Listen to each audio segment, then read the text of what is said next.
Hello everyone, you are welcome to my channel. In this video, we are doing chapter 1 from class 6 science. The book is Curiosity. And the name of the chapter is The Wonderful World of Science. Already I have made videos for explaining the chapter. In this video, we will discuss only short type questions. Question number 1. What drives humans to explore and ask questions from a young age? वो क्या चीज़ है जो कि लोगों को young age से ही question पूछने के लिए और नई चीज़ें एक्सप्लोर करने के लिए प्रेरित करती है? वो होती है क्यूरियोसिटी, यानी कि जानने की इच्छा, जिसे कहते हैं जिज्ञासा. Now question number 2. What is science? Science क्या होती है? A way of exploring and understanding the universe. Universe का मतलब होता है ब्रह्मांड. ब्रह्मांड को खोजने की, एक्सप्लोर करने की और उसे समझने का जो तरीका है वो साइंस होता है. Now question number 3. What does science involve? Science में क्या क्या चीज़ें शामिल होती हैं? Number 1, making observations. सबसे पहले ध्यान से देखना. Asking questions. नेक्स्ट स्टेप है उसके बारे में सवाल पूछना, क्वेश्चन पुटअप करना. थर्ड है मेकिंग हाइपोथेसिस. हाइपोथेसिस का मतलब होता है परिकल्पना, यानी कि अंदाजा लगाना एक कि क्या इसकी वजह होगी. डूइंग एक्सपेरिमेंट्स, फिर उसको प्रूव करने के लिए एक्सपेरिमेंट्स करना. And figuring out the results, और फिर क्या रिजल्ट आए उनको समझना. Now question number 4. Why is curiosity important in science? Science में क्यूरियोसिटी क्यों इम्पोर्टेंट होती है, अर्थात जानने की इच्छा होना इम्पोर्टेंट चीज क्यों है? It drives the desire to learn and understand more about the world. ये हमारे में और ज़्यादा लर्न करने की, सीखने की और दुनिया को समझने की इच्छा को उत्पन्न करती है, प्रेरित करती है. जैसे यहाँ बहुत सारी चीज़ें आप देख रहे हैं, तो इन चीज़ों को देखकर आपको ये आ सकता है, समझ में आ सकता है कि रॉकेट कैसे जाते हैं, गैस कैसे बनती है, या फिर आप ये भी देख सकते हैं मैग्नेट में कैसे कोई चीज़ स्टिक हो जाती है, बल्ब कैसे ग्लो करता है. तो जब इन चीज़ों को हमारे मन में जानने की इच्छा उत्पन्न होती है, डिज़ायर उत्पन्न होती है, तो तभी हम क्वेश्चन पूछते हैं और फिर एक अपने मन में इमेजिनेशन करते हैं, हाँ ऐसे हुआ होगा.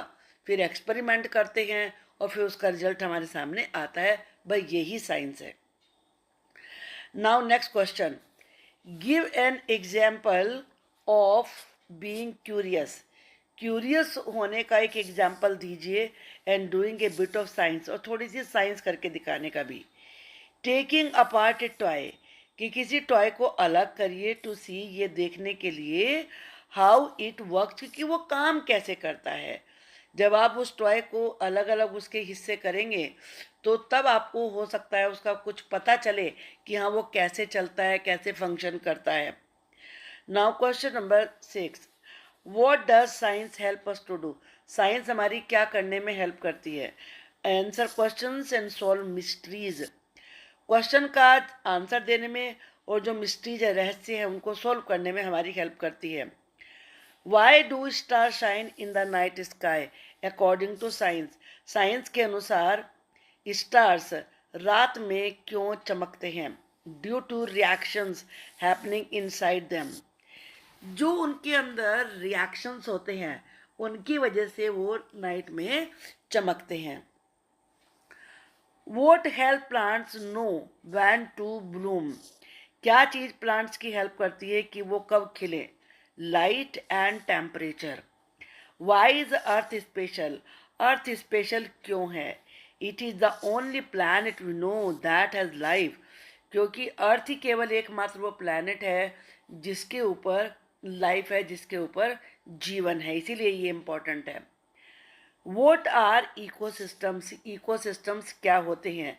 डिफरेंट एनवायरनमेंट्स, अलग अलग तरह के पर्यावरण, जैसे forest, oceans, deserts and wetlands, each with its own plants, जिसके कि अपने अलग अलग प्लांट्स हैं, एनिमल्स हैं, कंडीशंस हैं, ये सब मिला के ही इकोसिस्टम बनता है। What does food give us? Food हमें क्या देता है? Energy and helps us grow. Food से हमें एनर्जी मिलती है और आगे ग्रो करने में हेल्प मिलती है। तो यहाँ पर आप इस पिक्चर में देख सकते हैं कि कैसे सब चीज़ें एक साइकिल में बंधी हुई हैं। जैसे सन से लाइट मिलती है, फूड ग्रो होता है, फिर वाटर एवापोरेट होता है तो वो क्लाउड्स में जब बिल्कुल ज़्यादा उसमें स्टोर हो जाता है क्लाउड्स में वाटर, तो वो कैसे रेन के रूप में नीचे आता है। कितनी तरह की बायोडाइवर्सिटी है, कितने तरह के क्रिएचर्स हैं, कितने तरीके के प्लांट्स हैं इस वर्ल्ड में। तो ये वर्ल्ड अनंत है, एंडलेस है। Why is water essential for life? Water life के लिए ज़रूरी क्यों है? We need it to survive. ये हमें जिंदा रहने के लिए चाहिए। What are the 3 states of water? Water के 3 स्टेट्स कौन से हैं? सॉलिड, जो कि आइस के रूप में होता है, लिक्विड, जो कि वाटर के रूप में होता है, गैस, जो कि स्टीम के रूप में पाया जाता है। At what temperature does water freeze? कितने टेम्परेचर पर वाटर फ्रीज होता है? 0 डिग्री सेंटीग्रेड पर फ्रीज होता है। At what temperature does water boil? कितने टेम्परेचर पर वाटर बॉयल होता है? 100 डिग्री सेंटीग्रेड पर। ये थर्मामीटर है जिससे मेजर कर सकते हैं। Give an example of A material around us? हमारे चारों तरफ बहुत सारी चीज़ें, उनमें से एक मेटल का एग्जाम्पल दीजिए। मेटल की जो कि हर घर में होती हैं। Now question number 17, why is knowing the properties of materials important? सभी मटेरियल्स की प्रॉपर्टीज को जानना इम्पोर्टेंट क्यों है? Helps us sort and recycle them, क्योंकि इससे हम उन्हें छांट सकते हैं, फिर उन्हें रिसाइकल कर सकते हैं, इसमें हेल्प मिलती है। What is the scientific method? Scientific method क्या होता है? A step by step process. ये स्टेप बाय स्टेप एक प्रोसेस है that scientist use to find answers to question, जिसे कि साइंटिस्ट अपने क्वेश्चंस का आंसर ढूंढने में यूज करते हैं एंड सोल्व प्रॉब्लम्स, और प्रॉब्लम्स को सोल्व करने में। What is the first step of the scientific method? Scientific method का पहला स्टेप क्या होता है? वो पहला स्टेप होता है ऑब्जर्वेशन, कि आप किसी चीज़ को ध्यान से देखें। What do you do in the hypothesis step of the scientific method? जो साइंटिफिक मेथड का हाइपोथेसिस वाला स्टेप होता है, उसमें क्या करते हैं? Making an educated guess about the answer to your question. जो भी आपका क्वेश्चन है उसके बारे में आप एक इमेजिनेशन बनाते हैं, एक अंदाज़ा लगाते हैं, गैस करते हैं। What do you do in the experiment step of the scientific method? Scientific method का जो एक्सपेरिमेंट मेथड होता है उसमें क्या करते हैं? Test your hypothesis.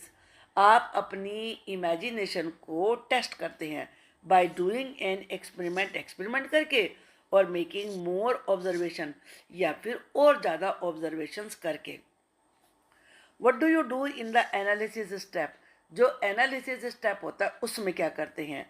Of the scientific method, look at the results of your experiment.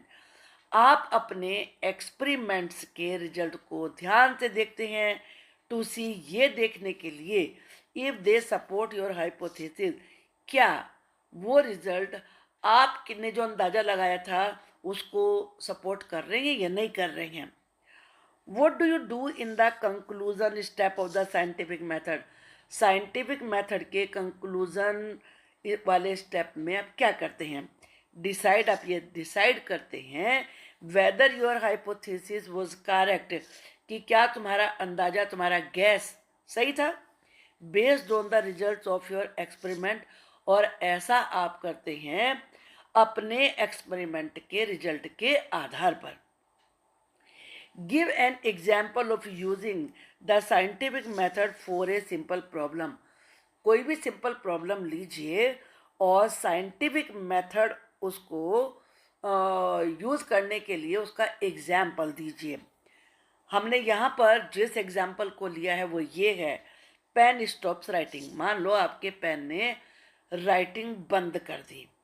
What is the first step when your pen stops writing? तो first step क्या होगा जब आप राइटिंग शुरू करेंगे? पहला स्टेप होगा ऑब्जर्वेशन। और ऑब्जर्वेशन क्या है? द पेन स्टॉप्स राइटिंग, कि पेन ने लिखना बंद कर दिया है। What question might you ask if your pen stops writing? अब जब आपका पेन लिखना बंद कर देगा तो आपके मन में पहला क्वेश्चन क्या आएगा? Why did it stop? पहला क्वेश्चन यही आएगा कि लिखना बंद क्यों किया। What hypothesis might you make if your pen stops writing? अगर आपका पेन राइट करना बंद कर दे तो आप क्या हाइपोथेसिस बनाएंगे, क्या गैस लगाएंगे? ये लगा सकते हैं द इंक फिनिश्ड, कि इंक फिनिश हो गई उसमें। How would you test the hypothesis that the ink finished in your pen? अब इस हाइपोथेसिस को टेस्ट करने के लिए कि पेन की इंक खत्म हो गई, आप कैसे टेस्ट करोगे? Check the ink refill. आप इंक रिफिल को चेक करेंगे। What would you analyze if your pen stops writing and the ink is finished? तो आप क्या एनालाइज करोगे अगर आपका पेन राइटिंग करना बंद कर दे और उसकी इंक खत्म हो जाए? The hypothesis is correct. तो आपका एनालिसिस ये होगी कि आपने जो भी गैस लगाया था, गैस वक्त था, वो बिल्कुल सही था, करेक्ट था। What might you do if the ink in your pen is not finished?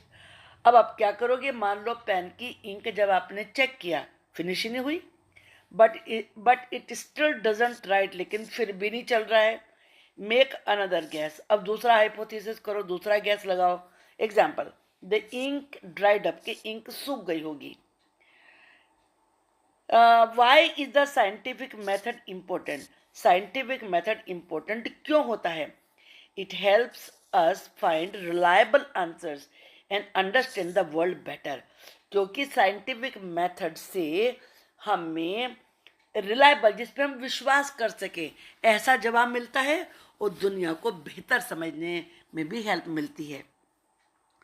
What is the driving force behind scientific discoveries?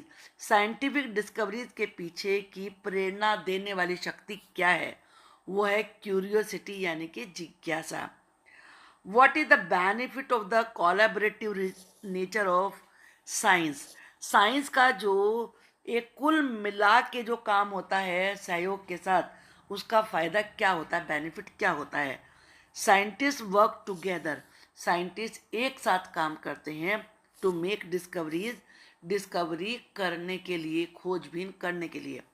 And you can too by working with your classmates, और आप भी ऐसा कर सकते हैं अपने classmates के साथ मिलके काम करके। What does science help us do besides understanding the world? World को समझने के अलावा साइंस हमारे लिए क्या करती है? सॉल्व प्रॉब्लम्स, प्रॉब्लम सॉल्व करने में, एंड इम्प्रूव आवर लाइफ, और जिंदगी को बेहतर बनाने में हेल्प करती है। What kind of environments does Earth have? Earth पर किस प्रकार का एनवायरनमेंट है? डिफरेंट एनवायरनमेंट्स है धरती पर, जैसे forest, oceans, deserts and wetlands. What is an example of an animal adaptation mentioned? Animals किस प्रकार से एडेप्ट करते हैं उसका एक एग्जाम्पल दीजिए। How a caterpillar turns into A butterfly through Metamorphosis. Metamorphosis होता है कि कैसे एक जो क्रिएचर है, इंसेक्ट है, कोई भी है, उसकी लाइफ साइकिल कैसे चेंज होती है। तो यह कैटरपिलर का एग्जाम्पल ले सकते हैं कि कैटरपिलर किस प्रकार से बटरफ्लाई में मेटामॉर्फोसिस के द्वारा बदलता है। What does a seed need to grow into a plant? एक सीड को प्लांट बनने के लिए किस चीज की जरूरत होती है? Water, sunlight and nutrients from the soil, और सॉइल से न्यूट्रिएंट्स की जरूरत पड़ती है. Why is it important to think about where each ingredient in a meal comes from. ये सोचना इम्पोर्टेंट क्यों है कि किस प्रकार से हमारे खाने में जितनी भी चीज़ें होती हैं वो कहाँ से आती हैं. To understand the origin and diversity of our food, ये हमारे लिए इसलिए इम्पोर्टेंट है ताकि हम ये समझ सकें कि हमारा फूड का ओरिजिन क्या है, कहाँ से आता है वो, और साथ में कितना विभिन्न प्रकार का फूड होता है. How can water be enjoyable in our daily lives, हमारे डेली लाइफ में वाटर किस प्रकार से इंजॉयबल है. Playing in the rain, rain में खेलने में मज़ा आता है. एंड जंपिंग इन पडल्स, और जो पडल्स होते हैं उनमें छलांग लगाने में मज़ा आता है. What does recycling involve, recycling में क्या क्या शामिल होता है. Separating paper, plastic and metal, paper plastic metal को अलग करना, सेपरेट करना, सो दे कैन बी रीयूज, ताकि उन्हें रीयूज किया जा सके. That's all for today's video. Long questions we will be discussing in the next video. Wait for that. Thank you.